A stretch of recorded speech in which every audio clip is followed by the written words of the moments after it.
Joining us today in the Pool podcast, we have Bob van Winden. You made quite a significant impact at Stripe, took on new challenges with Bridge, which also came full circle when Stripe eventually acquired Bridge in a remarkable $1.1 billion deal. Yeah, thanks for having me. Welcome, Bob. It's great to have you here. For everybody to know a little bit who you are and what you do, if you don't mind, go ahead, a little bit, introduce yourself.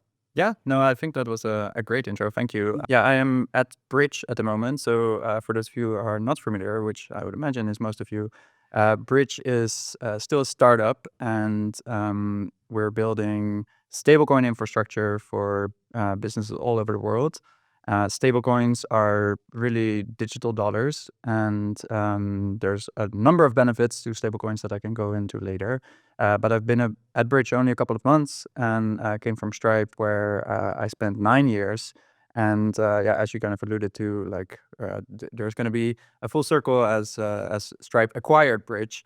Prior to Stripe, I was at Google, where I built operational teams there for part of Google Enterprise, which is now part of Google Cloud, and spent most of my professional career working from Ireland, and was based in Dublin, but obviously used to travel a lot to the Bay Area and California, and spent a lot of time there.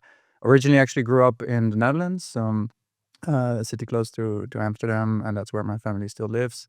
And as of 2 years ago, we live here in sunny Marbella. Yeah. Really cool. I would like to know, obviously you were talking Google, Stripe. Most of the time, obviously, you spent on Stripe, right? Stripe is quite well known for company culture. Yep. And now you're in Bridge. Yeah. Small startup, etc. I can imagine the entire culture behind the two entities completely different. I would like to, if you could expand a little bit of that, how it feels to moving through a big corporation with a very strong corporate culture to a startup. Well, the thing is, like, I joined Stripe when it was still very small, right? Like, it was a little bit bigger than Bridge is today, but it's really early days, and you can imagine it being kind of an early stage startup. There were no managers in the company, really. There was no, HR department. There was no, promotion cycles. The good old days. Yeah, exactly, right? Like, it was a little bit like the Wild West, right? And but there were a couple of kind of cultural elements that were true back then that are still very much true, right? And like, it's very much a founder-led company. Like, the founders of Stripe, they are, still very much running the company today. And what has always been true for Stripe is this kind of laser focus on, developers. And this is how Stripe stood out in the beginning, compared to, companies like PayPal and others, of really trying to build products for developers, right? Like, it's a set of APIs for others to build applications on, as opposed to trying to control that whole kind of checkout experience, etc. And the way that the company has been operating is always being very focused on that developer experience and that customer experience, and then kind of working backwards to making decisions on, so it's never been like, what shall we build now, right? But it's much more, what are our customers asking for, what's most important, and then we build that. Adaptable with what the market needs in the moment then. Exactly. And because of that, it's always like at Stripe, it was very, clear kind of like over the next 18 months, like what we were going to build, because we would just ask our customers, and they would tell us, like, a lot more than we could build and a lot more than the resources we had.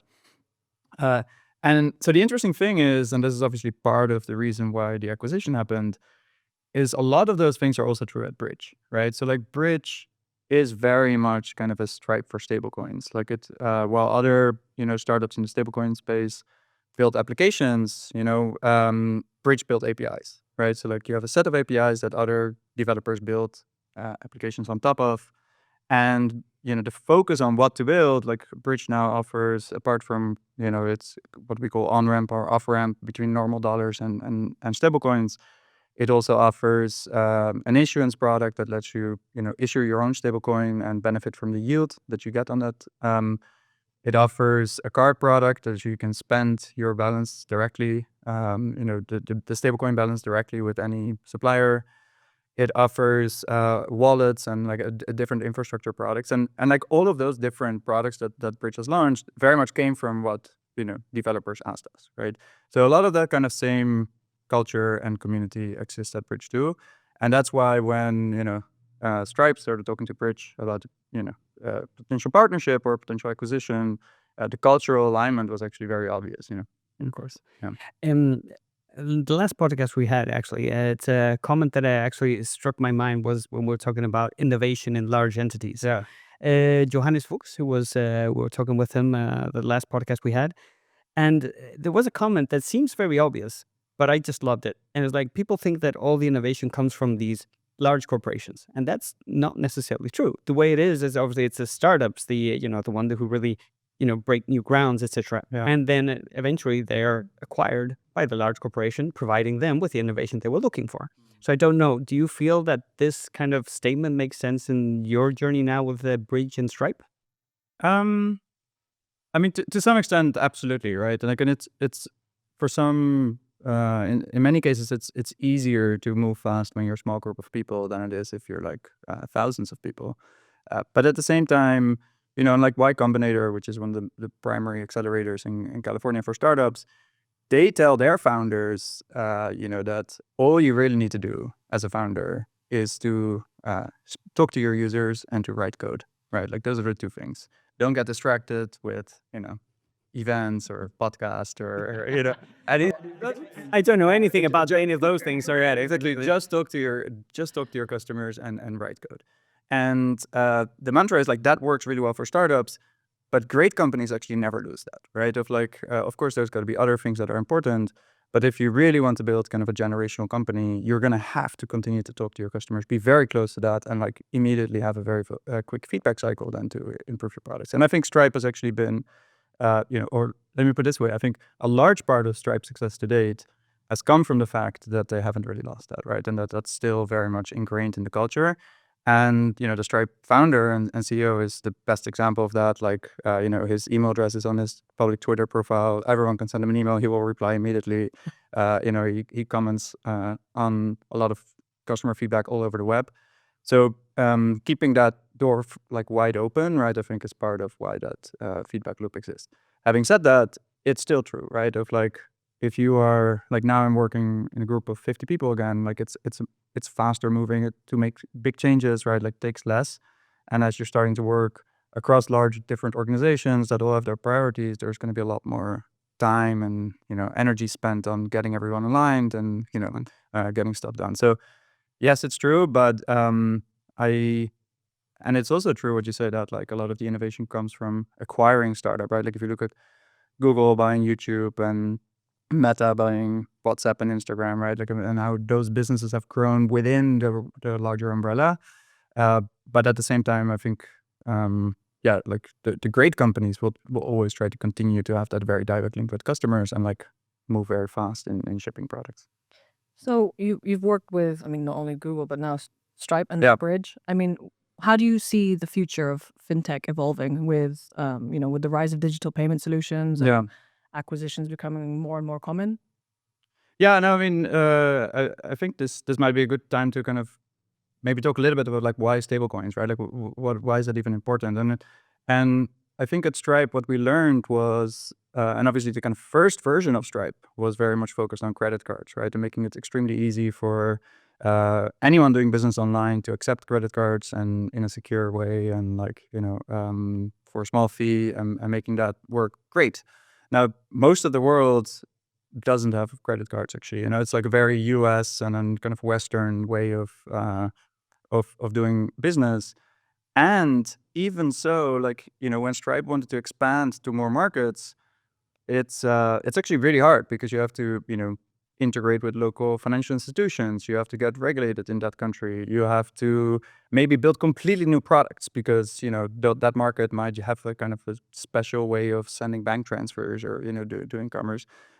So it's actually really hard to kind of expand globally.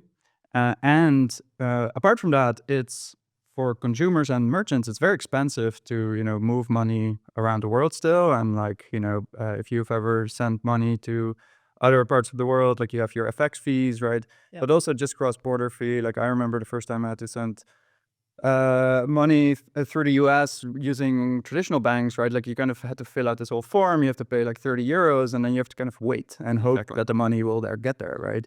And it's a terrible experience. And companies like Wise, etc., like they've made it already a lot better.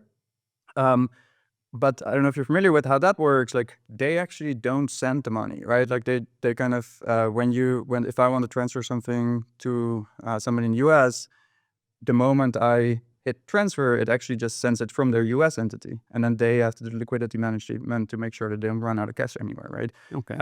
But the money doesn't actually leave Europe to go to the US, right? Because it's still, even that through banking rails will take like, days and for really high fees. And that's really the kind of problem statement that stablecoins is expected to fully solve. It's faster because it goes at the speed of the internet. It's like sending you an email, right? And it's much lower cost because you don't have to go through, 2 or 3 intermediary banks that might all have like some kind of fee. And for instance, we work now at Bridge with, very large American corporation that gets some of their revenue in African nations. And before using Bridge, it would take around 10 days for them to get their money from those African nations back into their US bank account, and around 4 or 5%, of the total fees. With Bridge, it takes a couple minutes, right? And like a fraction, like a basis point pretty much, right? So it is, like both faster and cheaper. And I think that's the whole premise of it, that ultimately markets are rational. And if this is being more broadly adopted, then everybody will want faster and cheaper. And this is going to be a major, payment rail over the next decade. What do you see the threats will be in the future of Bridge and the stablecoin industry in general? Well, I think there is a lot of regulatory unclear, like, questions about like what's going to happen. Like Europe's actually been quite good. There's going to be a new, kind of cross EU regulation in place as of January 1st, 2025, which is called MiCA. And what it does, it just creates a lot of clarity, right? Of like, this is legal, this is illegal. And that's really what companies like Bridge want. They just want to know the rules of the game.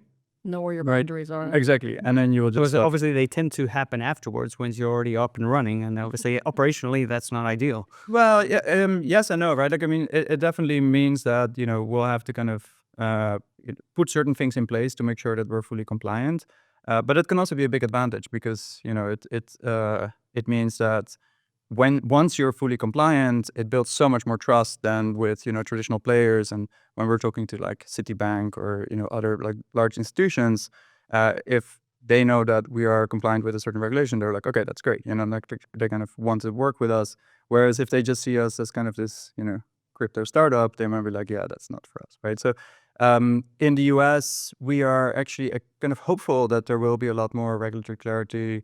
The new administration seems to be quite pro crypto, and like putting some people in position that might accelerate that. So and then in a lot of other countries, there's just no real regulation yet, right? So like I think over time that will follow. And what you often see between regulators is that they kind of copy, the standards that you see somewhere else, and they ultimately become pretty similar all over the world. I know companies, for instance, we've been in touch with companies like M-Pesa, for instance. So Yeah. I really relate to what you were saying earlier. Is like for companies like Stripe to go into Africa, it's Yeah. actually kind of a difficult, Yeah. area to get into because every country is different. So obviously, this is one of the things I take that I was going to use the word bridge, but that the companies like Bridge would like to, break that barrier and actually make that like the universal way to go. Absolutely, exactly, right? Like I think, and it's even earlier. If you start a company now, right? Like if the three of us want to start a startup, we live in Spain, and that will be the obvious place to start. Of like you start a company in Spain, and then you might sell your services or your products to like, people in Spain.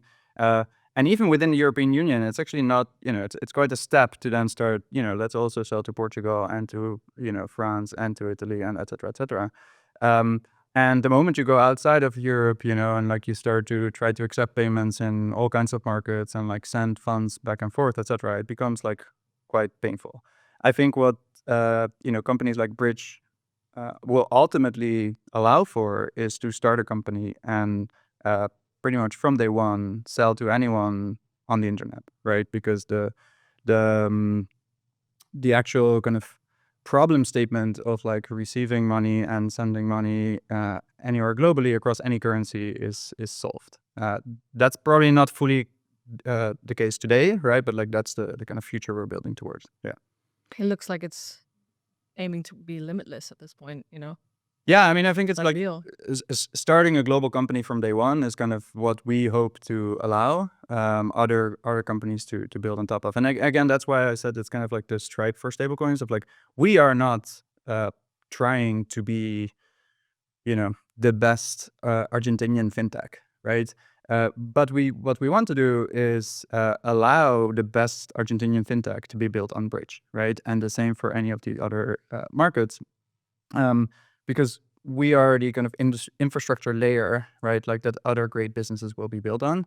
And what we're actually seeing is that, you know, sometimes our customers are earning way more money than we are, but we're happy with that, right? Because like we think if we build this kind of thriving ecosystem and we build more and more products, and then over time, like, you know, we will build a very valuable business. And that's really the kind of Stripe playbook, right? Like that's how Stripe has done that for traditional fintech as well.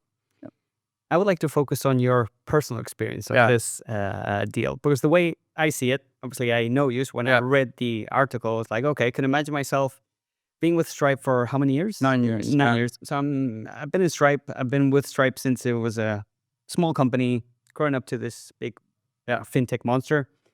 All of a sudden, I move in. Friendly monster. Yeah, exactly. Yeah, good monster.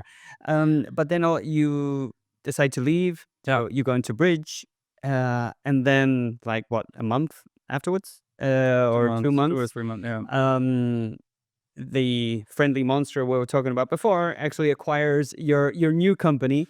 How does that feel? Is like going to a party and see your ex there? Or is it something like that? Or what's no, still feeling? That's not, you know, the analogy I would use. Yeah, I mean, it's definitely a little bit surreal outcome, I guess. And just to be, you know, fully transparent, it's on the one hand, right, like I was leaving Stripe not because I, you know, didn't like Stripe anymore or something, right? Like I was leaving because I came across Bridge and I saw a really good opportunity. I was just a little bit earlier than the rest of Stripe to see it, maybe, but I was really excited about that. And I think the way I started to think about my next move was, you know, like the things I really look for is like the best founders, right? I mean, having worked with John and Patrick Collison for 9 years, like they're pretty much world-class founders, and I wouldn't really want to settle for a lot less, right? And therefore, when I met the Bridge founders, I got really impressed by them and thought this could be, it kind of like hit that checkbox. And the second one was the industry, right? And is this like Jensen Huang from NVIDIA likes to call it like a $0 billion industry, right? Like those are the ones you want to go after. You don't want to go to the more established, like billions of dollars of industry, right? Like you want to go to something that's not even really there yet, Has the but potential. has the potential to grow into a huge one, right? And stablecoins seem to me like, you know, the perfect kind of $0 billion industry where I had enough kind of expertise and exposure through my time at Stripe, but it was also kind of new enough that, you know, I would learn a lot more. And then lastly, is it an opportunity where, you know, I can, like the role and like from that perspective, and the rest of the team, and, you know, it definitely hit that checkbox too, where, you know, I work across a lot of different things, like go-to-market, support, you know, like partnership, et cetera, and it very much complements my experience at Stripe. And then in terms of like, how it feels to be acquired by Stripe, I think you know, to be totally honest, like I didn't make the decision to join Bridge to come back to Stripe this quickly, right? So like, So you want to keep the ex-girlfriend away for a while, and then but you know, if we were to be acquired, I'm very happy we're acquired by Stripe, right? Both because I think it's a fantastic company that has most of their growth ahead of them, but also because, you know, personally, I know the team there really well, and you know, I left on really good terms. I have a really good relationship with the leadership team at Stripe. So I see for myself now, and I'm the only person who worked at Stripe for a long time at Bridge. So like I see for myself as a kind of a unique responsibility over the next few years, right? Like to help make this work and to kind of. So just to throw it in there, following Chris, you're going to be the bridge or Stripe and Bridge together. That was me trying to way to save from that cheesy part, and then it's just still right. That's very good. do it. Exactly. You know, like that's you know, there could be a version of that, and yeah, that's exciting. So it's yeah, we're gonna have to see, of course, how that will go. But yeah, extremely optimistic. And the interesting part is that you know, after 9 years, I'm obviously also a Stripe shareholder, and I think as a Stripe shareholder, this makes a ton of sense because you know, like this is kind of the future, like one of the potential futures of a lot of what Stripe has been building over the last 9 years, right? And yeah, making such a big bet on that future, I think, is a very smart decision on the Stripe side as well. Yeah. I mean, it kind of personally must reinforce the movement that you did, right? I mean, Yeah. it's like, okay, I left Stripe, I left the company, but I moved there because I see this is the future. Then all of a sudden, as we were talking about earlier, it's like, you know, the bigger companies take a little bit longer time to react on things. So it's like, okay, but then I see them coming with me, and I'm still a shareholder with Stripe. I mean, you must be a happy man right now. Yeah, I mean, I'm like generally a happy man, like, but And I vouch for that. yeah, but no, I mean, I think it's to that point, right? Like it definitely validates what Bridge was building, right? And I think the thing that I hadn't really expected was that, you know, it would happen so quickly after I joined, right? So like it was like 2 months in, but no, I think it very much validates that Bridge is building something very valuable, and that you know, the developers that Bridge is working with that are building on top of Bridge are building very valuable products on top of Bridge. And I think it validates the long-term opportunity, right, of stablecoins. And it's actually the biggest acquisition in crypto, full stop, right, like in history. And it's also Stripe's biggest acquisition that they ever made, right? So I think those two things validate that, you know, more people believe there is a huge opportunity here, which is great. I mean, speaking of crypto, for me, the way this entire acquisition has sort of played out, Yeah. you are like one of those guys who foresees the ticker before it hits its all-time high, the ticker being Bridge, and then having the backing of Stripe. I mean, it all makes sense. I mean, I'd love to believe that. Of course, like you know, at the same time, I sold Bitcoin at 25,000 in. That's that. Let's not talk about the other times. Nice.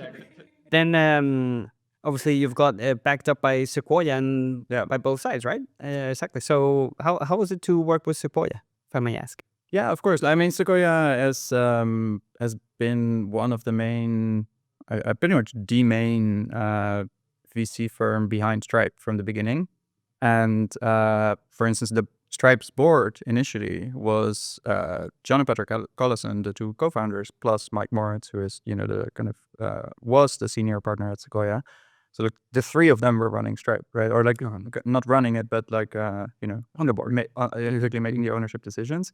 So that kind of gives you an idea of like how big Sequoia's role was at Stripe. And Bridge was actually the only other fintech that Sequoia invested in because they had such a big bet on Stripe, right? Because you were there. No, before. So sorry, I just to clarify, like Sequoia invested in Bridge before I moved to Bridge. But because they had such a big bet on Stripe, right? When I actually don't know if that's the main reason, but like obviously they're you know, they're very bullish and invested on Stripe's success. But Bridge is like the only other fintech that was funded by Sequoia, and they led their Series A earlier this year. And yeah, I'm sure that was yet another factor, right, of like why a potential acquisition made sense. But yeah, I think your question was like my experience working with them. Like I had some working relationship with them through like during my time at Stripe, right? Like when we had to present things to the board, or you know, there were follow-up questions from Mike Moritz on like things that we had presented to the board, things like that. But what actually mostly happened is, and this is actually one of the, you know, most valuable things for me from my time at Stripe, is the amazing network of people I've worked with over those nine years. And some of those people that, you know, I've worked with very closely, they moved to Sequoia, right? So like I know quite a few folks at Sequoia, but mostly because I used to work with them at Stripe. And yeah, because of that, how it is working with them, it's not that different in a way from, you know, like how I used to work with folks at Stripe.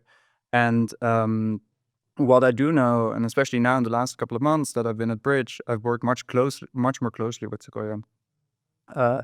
It's incredible, like the type of resources they have, right? Of like when I jumped in, for instance, into recruiting, I had to find engineers at Bridge because we didn't have a recruiter yet, right? That's a quite common problem nowadays.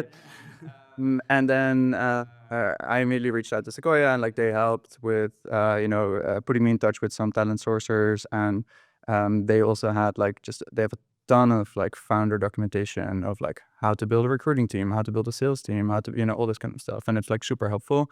But the biggest value obviously comes from like just the network and like a list of kind of Sequoia vetted engineers was sent my way, right? Like that I can kind of reach out to and those type of things. So Kind of gives you already like a selection from the top of the tree already. right, like which is obviously why kind of the top founders that have a great startup idea and that go to raise money, why a lot of them try to get money from some of those, and it's not just Sequoia, right? Like it's there's a number of other kind of real tier one VCs. Yeah. And that's the value, right? Like it's not just the capital, it's the resources. it's the resources, it's the network, it's the all of those things are really important. All this from Marbella. All of this from Marbella, yes. How does that feel? Obviously, somebody who's used to, you mentioned obviously you've been in Silicon Valley for a while, you worked in Dublin, all over the place, the Netherlands. How do you feel? How do you feel that Marbella fits into this moment of your life?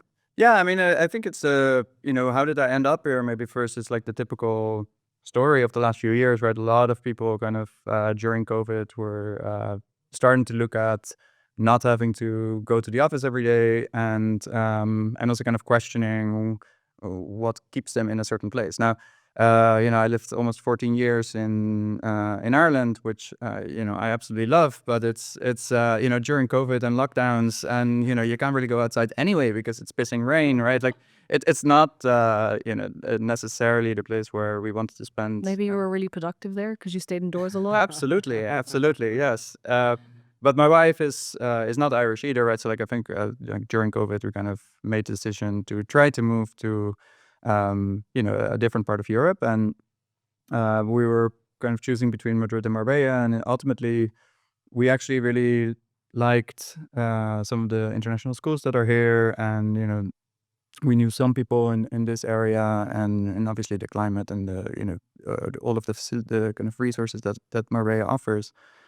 But what surprised me moving here, which I didn't expect, was actually not those things, right? But because obviously it is, the sea, the sun, the beaches, the restaurants, and all of that stuff. But it's this stuff, right? Like and kind of the other, how many people have moved from all over Europe and all over the world to Marbella and who are continuing to move here. And it brings together like an amazing community of like founders, investors, entrepreneurs, etc., that almost nobody is from here, right? But like we all live here, and Like this table. Exactly. Not one of us is Spanish. You see this all the time, right? And I think that's what made me immediately feel very much at home. Of like there's a lot of like-minded folks here. Who are not just moving here to like play golf, but they're actually trying to build businesses here or like trying to set up investment structures, etc., etc. So we are very, very happy here, and I think it's a great base, and obviously I still travel quite a bit to the US, to other parts of Europe, etc. But like as a place to reside, I think it's one of the best places. Yeah.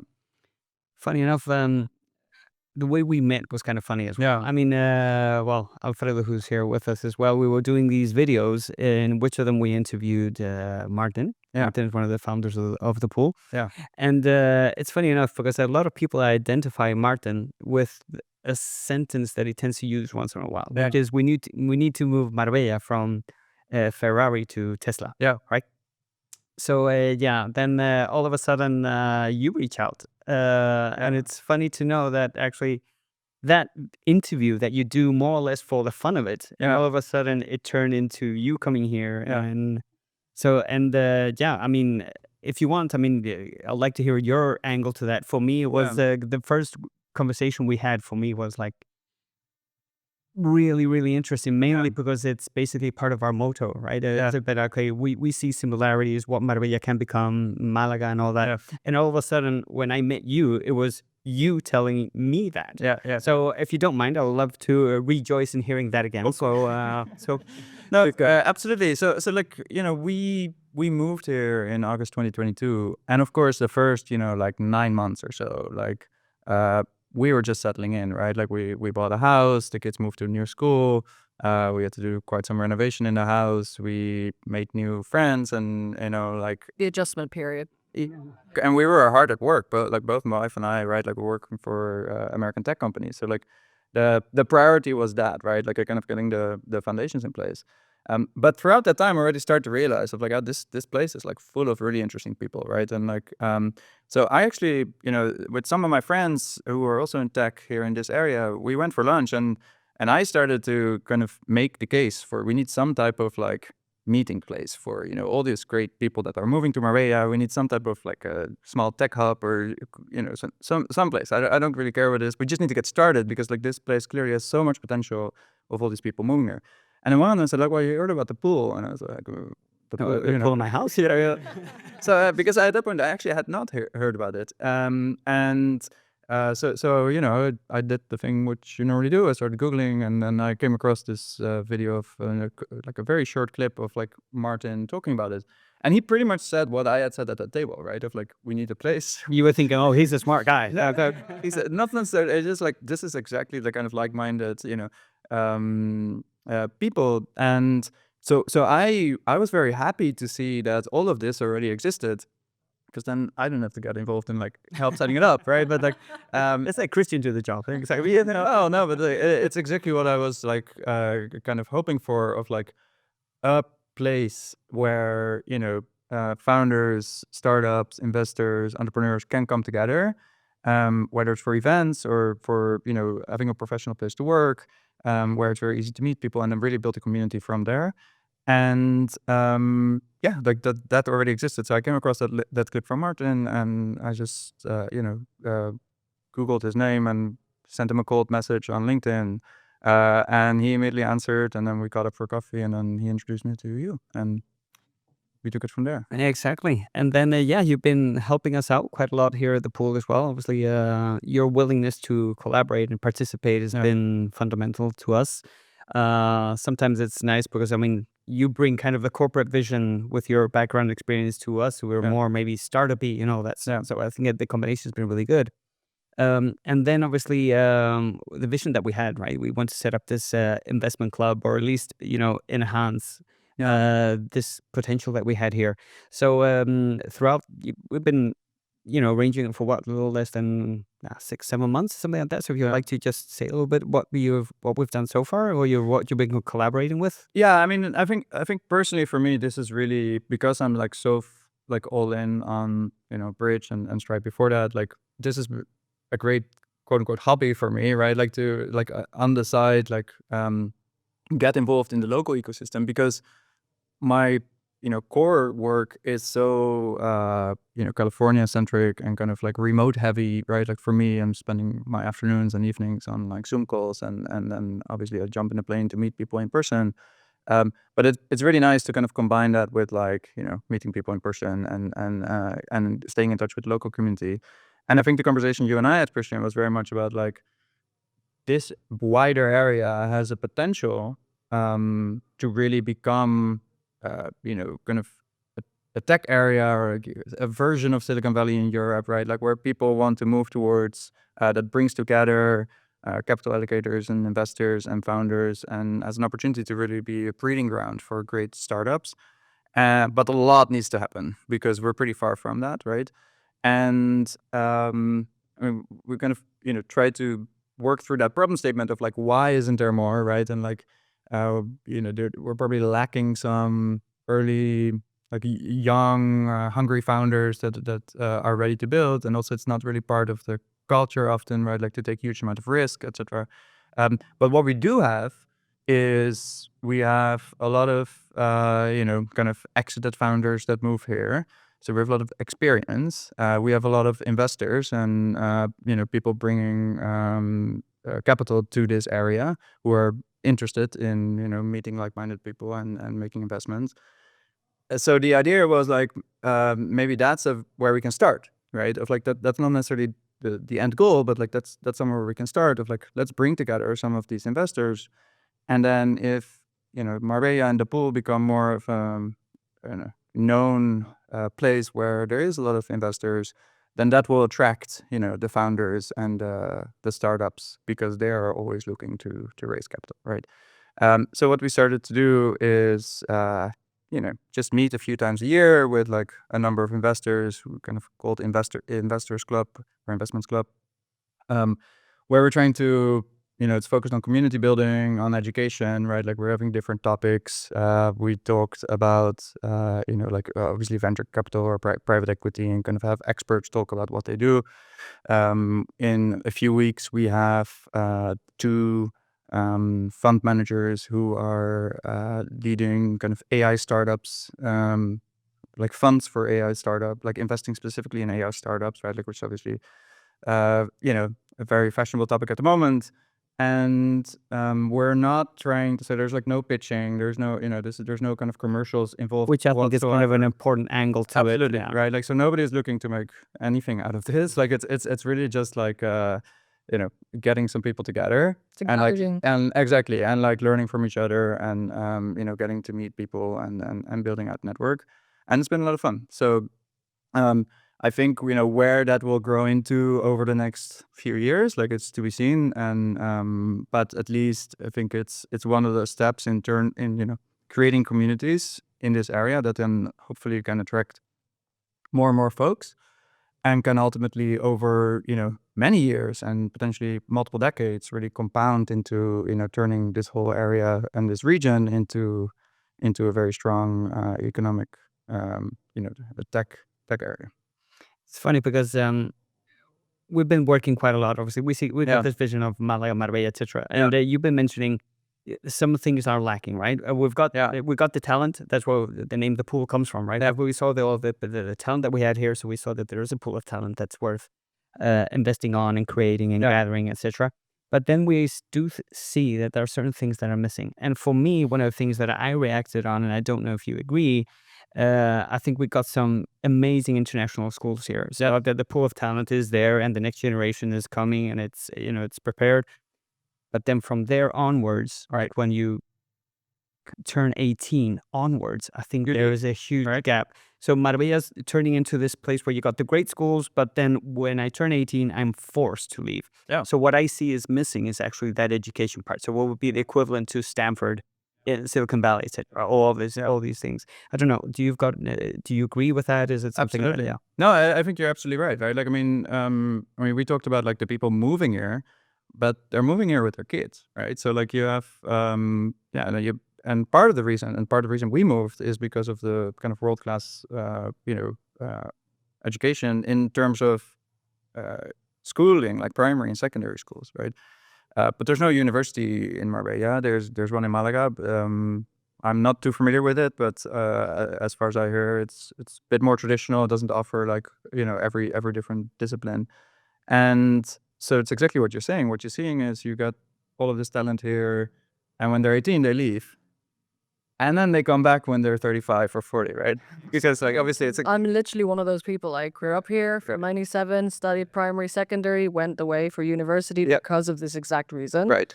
But something always brings everybody that grew up here, whether they're from Spain or Marbella, everyone always comes back because of the sort of quality of life this place brings. Right. Exactly. And if you can bridge that gap. I love this. I think we need to find a different words here. Like, So this is where, and you know, we have a mutual friend who is very passionate about this topic too. I think there's opportunities, right? On like, it's like, how do you keep folks here as they leave secondary school? And the most obvious one is by having better opportunities in terms of colleges. And, you know, maybe that means that we work with the University of Malaga on certain programs. And I think I mentioned to you at some point that like what Stripe has done with the University of Limerick in Ireland, they created like a new computer science program for the University of Limerick, but made it very practical, right? So like people are not just like learning the sciences, but are working doing internships in startups, which is coordinated by Stripe, and it becomes a very practical kind of program. And just that partnership and the results of how successful those folks who've gone through that education will end up being are not in yet, right? Because this has only been a few years.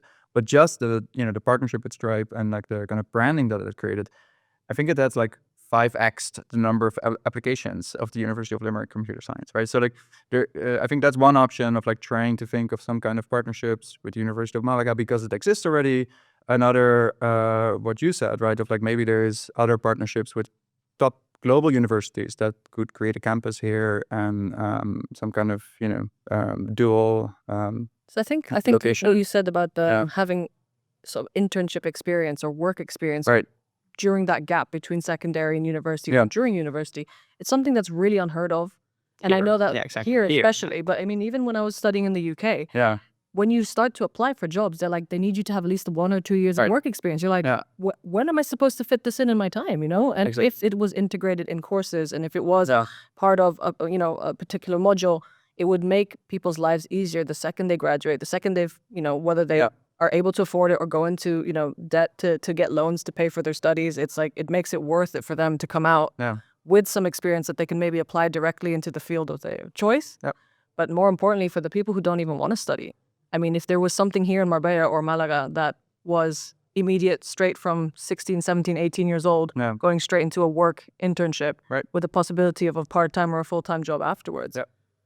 They get the head start. And Absolutely. maybe not everybody wants to and go this to is the thing, university, right? right? Like, no, exactly. And, like, we talked about whether it's the University of Malaga or like some kind of global university or even creating something from scratch, right? Like, it's another option.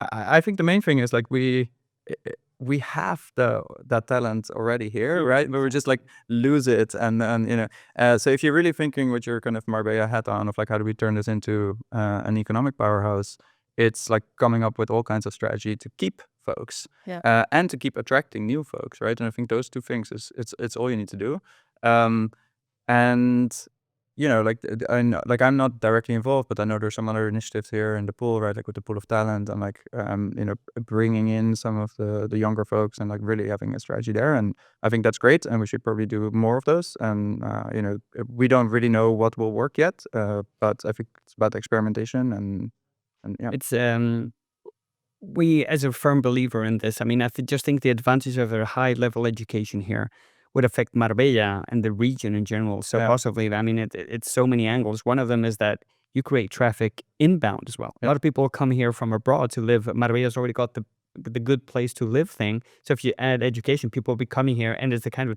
target market that fits into Marbella. Yeah. And then you talk to companies that actually reside here, and they say, okay, the problem is that we're having trouble finding talent, programmers, developers, etc.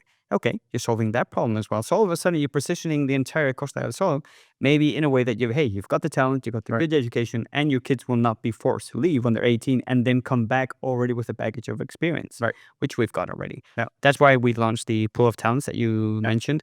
Last week we had Andres Mihalovic and Ignacio Alonso here pitching to the kids and all that. Yeah. So we're starting small. Great. It's very successful. A lot of the people that managed to network found their potential interns. So I think we slowly but surely making a difference here. And it's about impact. Local impact is what we're talking about. Yeah, a lot of the stuff that we normally do is focused at an international level. Then it's always nice to have a local focus. And and I think it's like people like us, right? Like we have moved here, or we decided to stay here, and I think it's if let's say we live here for the next 20 plus years, we might as well try to create the environment we want to live in and we want to have our kids grow up in. And I mean, for me that really means obviously the resource for the kids to be successful, but it also means like I would love to in time have this be a place where I can live the rest of my life, and there's a bunch of startups around, right? Like there's investors around, there's all kinds of things happening. I think that's a far more exciting future, even selfishly, than if it's just a beautiful place with a great climate and golf, great food, etc. Right? Like that's just not me. I mean, like I would get maybe enjoy it for 2 days, and then I would get very bored very quickly, right? Yeah. Bob, I think we've covered most of the things. I mean, it's been great talking to you. Finally, we get to sit down at a table for more people to hear our conversation than just you and I. Real pleasure, Bob. Yeah. Well, thanks so much for having me. No, it's been great, and it's nice to see that that you appreciate what we're doing, that you're involved, and it's so great to count on your help. So Great. I'd like to take this opportunity to thank you openly again, and it's been great to have you. Thank you. Thank you, Bob. Thank you.